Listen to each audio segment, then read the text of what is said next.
The biggest financial threat facing the state is the underfunding of our public pension system. Without a doubt. Before you even turned in your signatures, you were the first one to release a detailed plan about how to address it. Tell me a little bit about that plan. Yeah, so here's how I discovered this, because again, so I'm an entrepreneur, not a politician, and I'm like, well, so what are the actual problems, not the ones everybody shouts about. What are the actual problems that are facing us that are, of dire consequence? And I found the unfunded pension liability fairly quick, and I kid you not, I almost quit. I mean, that's how bad that looked to me. I cannot figure out why the other two guys have not been able to put forth a plan or even an understanding of the question, because if they get elected, the state goes bankrupt in 2018. I mean, I don't know why you'd want to be, and they get hung on them. It'll be their fault. In my case, I'd like to implement a solution that, I mean, I'm pretty sure it's got a chance that it'll work, but we could always get terribly unlucky. We're currently in the fourth longest bull market in history right now, which means we have a recession on deck. Like, not tomorrow necessarily, although today's not a good stock market day, it's not looking good. But I think we got a couple more years. By 2018 or 2019, though, we're going to get hit by a 3 to 4 to hopefully not higher percent hit to state revenues. And the problem is we already don't have enough money to fund the things we have right now. And we are deeply, deeply in debt because the pension system hasn't been funded for the last 12 years. So I dug in and I thought, okay, well, the way I try to solve things is, in a complete vacuum, what is the problem we're trying to solve here? To explain where it came from, there is no other explanation for how we got into this situation other than the legislature didn't fund it for 12 years. It is not the case that pensions are paying out too much money. In the aggregate, it's a large sum, but my father is a retired state worker. He makes $2,000 a month. Had the pension system been a single payer system, a 401k, he would be drawing far more money out of that. So he got hit on the front end and the back end of the system. It hasn't worked for him in any way, shape, or form. There are people that are making too much money off of this thing. In particular, the salary stackers. I would say ex-legislators, if you're in for 2 to 4 years, doesn't matter how long you get a full pension. I don't know of any one of them that's given it back. They created loopholes along the way in the last 15 years to allow people to repeg their private sector salary after public work to be the basis for the salary that the government pension pays out. If I could carve those out, I'll do it. I don't know that we can touch those, but we'll see. I would like to cancel legislator pensions, period, until this problem is solved, because everybody who is in office, governors and legislators for the past 12 years, this is their fault on both sides of the aisle, and they should pay. Now, there's not enough money in there to make it whole, but let's just start with that and see how it goes. So the basic problem is that it's about, I think the last, well, actually they have an update today. The last time I looked at it was 21% funded. Yes. They lost $300 million last year. And I think we're headed towards 16% within the next couple of years. It won't be long, and when they hit 1.5 billion, which I'm projecting by 2018, they have to liquidate the entire fund. It's at least 1/3 in private equity. You cannot liquidate private equity very quickly, and certainly not for more than pennies on the dollar. So the minute we hit that thing, that's probably bankruptcy. That's why I say 2018. We, in theory, would be able to ride it out a little bit longer, but that's going to take us out. That'll instantly throw the state into a recession, because that's $1 billion of spending power lost, mostly to Central Kentucky. So instant recession. And then we're in default, and we have the teachers fund, which is bigger, coming right behind it 3 years later. And in fact, like our best solution in that case is let's just hope Illinois goes down first. But we might beat them. And so this bothers me a lot, because we've seen what'll happen, because Puerto Rico just went through this. They just doubled sales tax and income tax, and they still defaulted. That's what we're staring down the gun barrel on. And the fact that these other candidates don't even appear to have even looked at it, just, I don't know, it makes me kind of angry. I'm hoping that's not coming through too much. But so I look at this thing in a vacuum, and I'm like, okay, what is the problem we're trying to solve here? Because I do happen to understand finance a bit. It was the one thing I was accidentally good at when I was going through business school. Surprised me. So the problem you're trying to solve is basically, what's the actual issue? Well, the checks must go out. That's it. Because the minute the checks don't go out, we've defaulted. So it's kind of simple, but it turns out that other solutions that have been proposed have not been trying to solve that specific problem. They've been trying to solve the funding ratio, which is not bad, but the funding ratio is a ratio. It is not effectively a thing. It's an indicator. It's like, we don't need to fund the indicator. We need to just make sure this thing actually can support itself. So that was where the teacher plan was. Get a $5 billion bond, invest it in the stock market. It's a bit risky, though, because they don't seem to be able to find a interest rate below 5%. I find that interesting. I also was not able to locate an interest rate below 5%. But I talked to a friend of mine who runs a hedge fund in New York City, and he said, I don't know why it would be that high, He's like, I don't work in municipalities, he said, but he's like, I can tell you right now that I can buy unlimited Chilean government debt at 5.5%, and that's denominated in pesos, which is important because that means if Chile wanted to, they could just make more money and they're out. So if Chile's at 5.5, he's like, why is Kentucky at 5? You guys can't print money. I'm like, I don't know.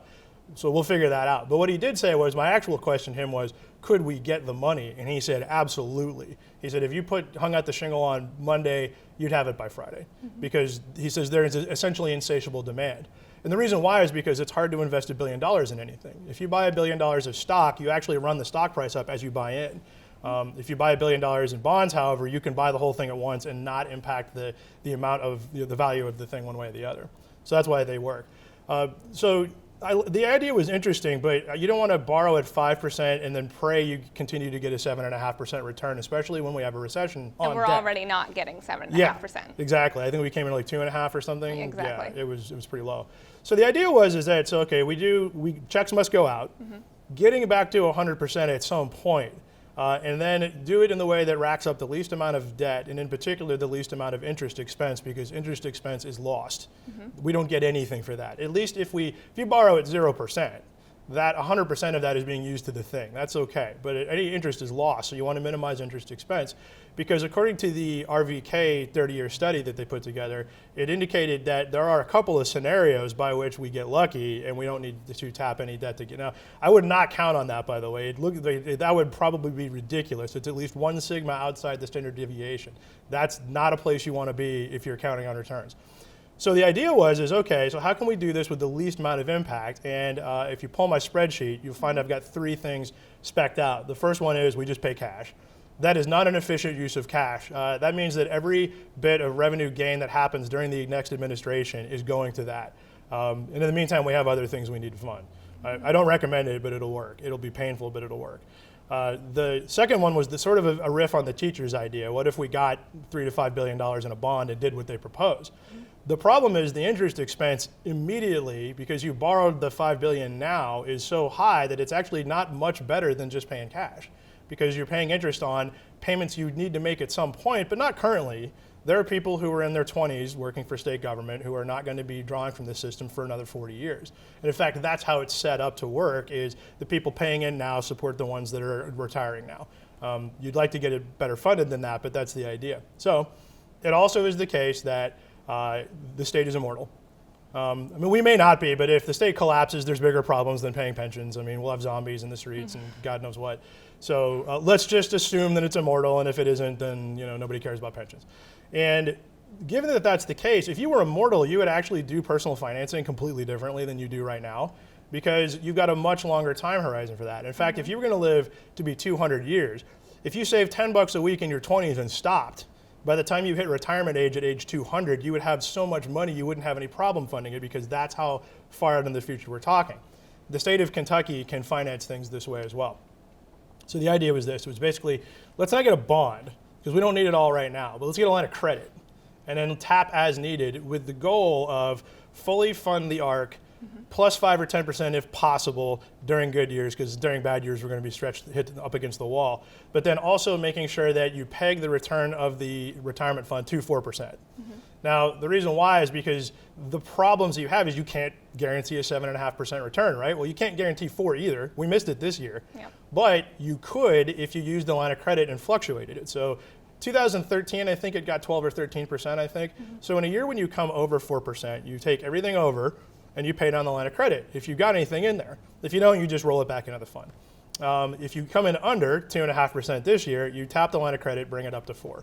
And that way you use the least amount of money being borrowed because of interest expense, and you get the most impact out of it. And if you get super lucky, you don't have to tap it much, if at all. And you could also apply that to the teacher's fund. And in 30 years, this thing gets back to 100%.